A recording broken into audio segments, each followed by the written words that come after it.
All right, time for another section of Chapter 1, the last one for this chapter for this semester.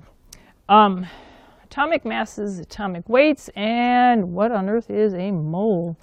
Well, so there's a variety of things that factor into this, but what it boils that we have to remember is that the way atomic masses are defined is based on the most common form, the most common isotope of carbon.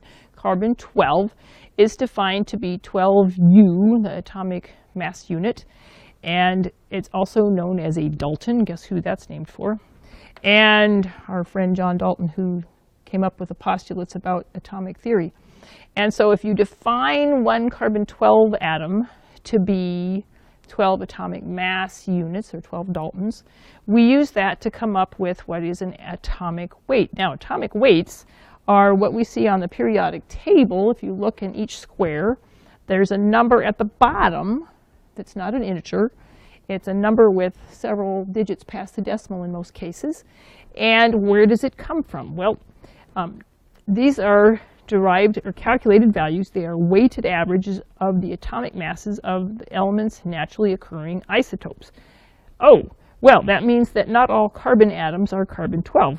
And in fact, there are some with heavier masses, but there are not too many of them, so they don't weight the average too much. Other forms of carbon beyond carbon-12 include carbon-13, carbon-14, and they each occur in smallish amounts, but when you weight the average of them, you end up with this value of 12.011. This is done for every element on the periodic table that has a value reported, and some of these are known with more precision than others. So why is it exactly that value of 0.11 of atomic mass units? Well, carbon-12 is a huge majority, the large majority of the naturally occurring carbon, and it has a mass of 12. Carbon-13 has about 1% natural abundance, and carbon-14 is even less, so we can come up with a pretty good calculation without finding carbon-14.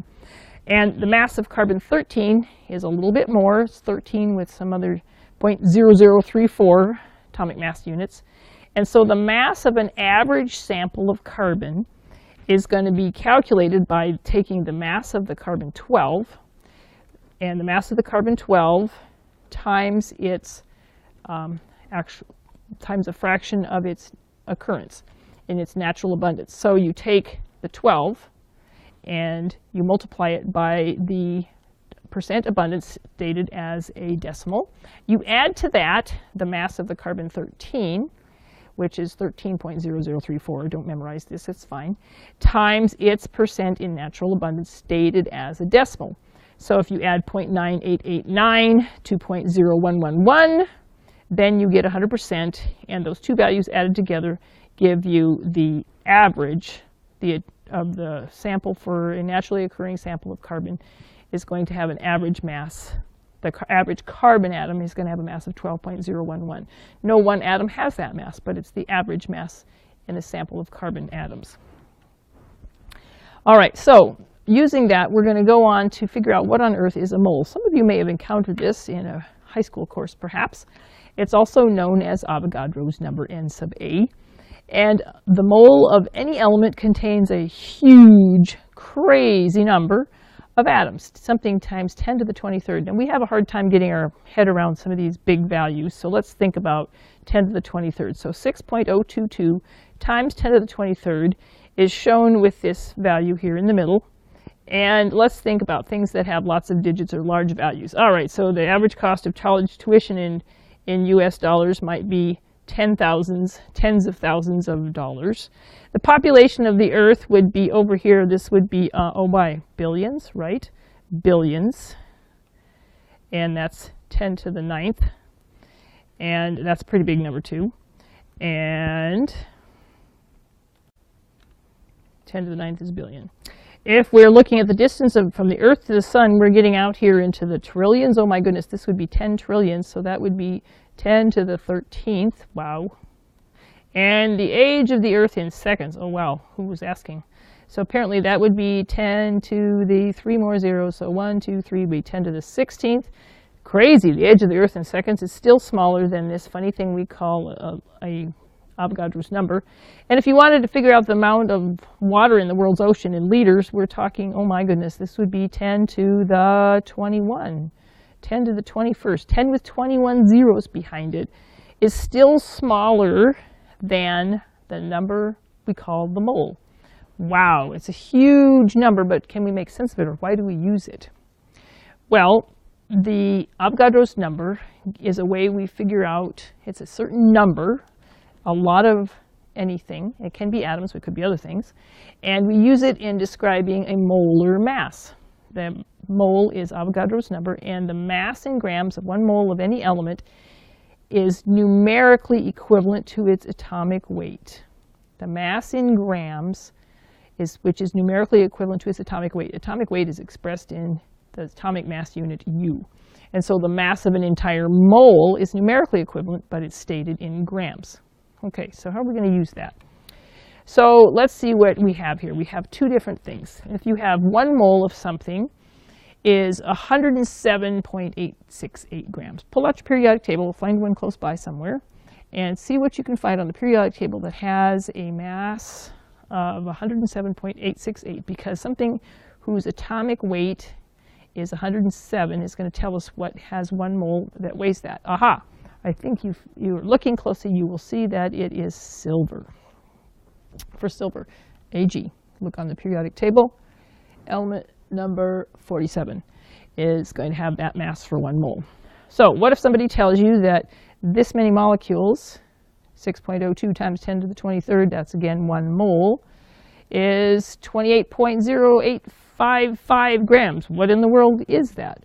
And you look on your periodic table and see what has that for an atomic weight. Well, let's see, look closely, see if you can find it. And yep, that's silicon. So silicon for 1 mole has 28 grams. Okay, so that many atoms, actually it should be atoms here, is having that mass, is a lot of atoms, but it's 28 grams. 28 grams is less than an ounce. An ounce is, like not very much at all. And so this relates the amount of subatomic particles, or submicroscopic, that's a better statement, submicroscopic things to something you can weigh and measure, namely grams. And so we use the mole to be able to relate between the atoms and molecules and measurable amounts in grams. Here's another example of what moles look like. There are pictures of 4 different substances, the 1 mole of each, and they can be characterized by the masses they contain. Their molar masses are informative here. So if the balloon contains helium, the yellow powder that sometimes is a very common example is the sulfur. The granules next to it in the middle are copper, and the lidded jar has the shiny liquid mercury. How much would each of these have as a mass? Well, the helium, the molar mass, is going to be equal to its atomic weight in grams. So if you look on your periodic table and find helium, it's about 4.0 something, close enough, 4 grams for helium. And for sulfur, the molar mass is going to be whatever you see on the periodic table. So it's going to be essentially about 32.1 grams. And so that's how much is in this little pile down here. And this balloon apparently contains 4 grams of helium. And the copper, what's the molar mass of copper? Well, find it on the periodic table.